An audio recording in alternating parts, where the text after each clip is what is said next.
The Ghana government intends to sell 49% of Ghana's future receipts of untied royalties from 48 mining leases covering the best gold acreages in the country for the sum of $500 million, between $500 million to $750 million.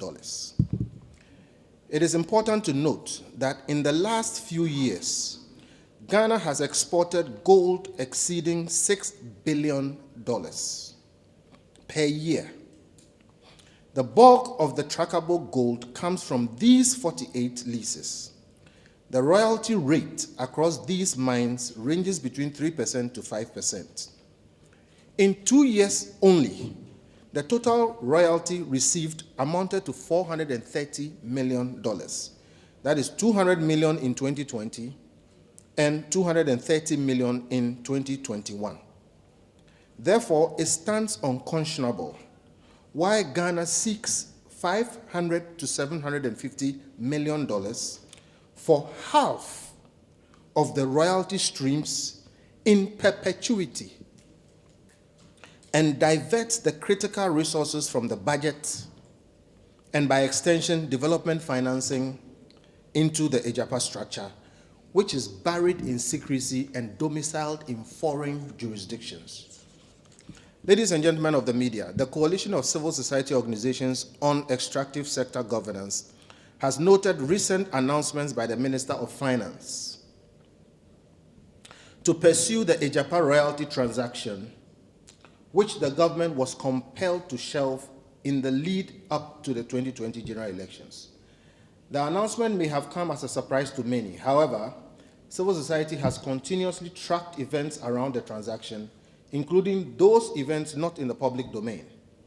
We have followed a series of prompts and evidence of preparation by the government, particularly the Office of the President and the Finance Ministry and its agencies, to reintroduce the transaction by any means necessary. Here are some examples of what we found.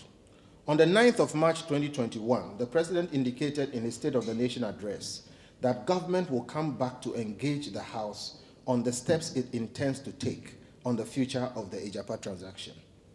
On the 26th of March 2021, the Minister of Finance at his vetting also indicated that he will resubmit the AGYAPA transaction to Parliament to build a national consensus to clear the doubts that pertain to the transaction.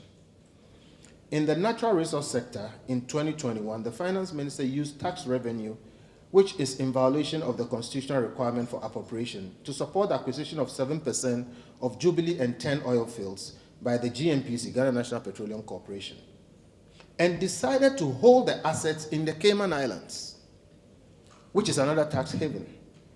Efforts by civil society to get government to bring the $300 million cash flow back into Ghana have proven futile. What it means is that there's $300 million of your tax and my tax in an asset in Cayman Islands, and none of us knows what is happening to it, and nobody is answering to anybody concerning that. This is particularly strange under the harsh economic circumstance where the ministry seeks money from the poor for development. We've just had to deal with e-levy, but we are putting other monies elsewhere beyond reach and beyond accountability. We are also aware of the attempt of the Minister of Finance to collateralize the Heritage Fund for loans, which already people are kicking against. Ladies and gentlemen, we live dangerously if we pretend not to notice these developments. And indeed, these are a few of a number of collateralizations that have happened. What a collateralization simply means is spending your future earnings today. And when you do that, you deny future governments of revenue and the means by which they can handle the country.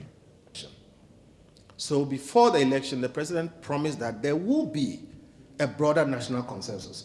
That is different from somebody coming and lecturing you about why they will do what they intend to do, whether you like it or not. So the president promised a broader national consensus. We are not getting that.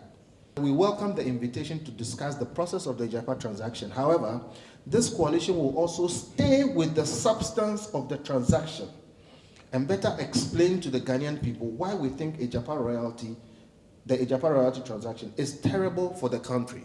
Our problem is with the deal itself, whether it must be done or not. And we have looked very hard, and we are clear in our minds that the minister has not been able to explain to anybody why it must be done. And that's all we are looking for. If we don't cross that hurdle, there's no point discussing the process.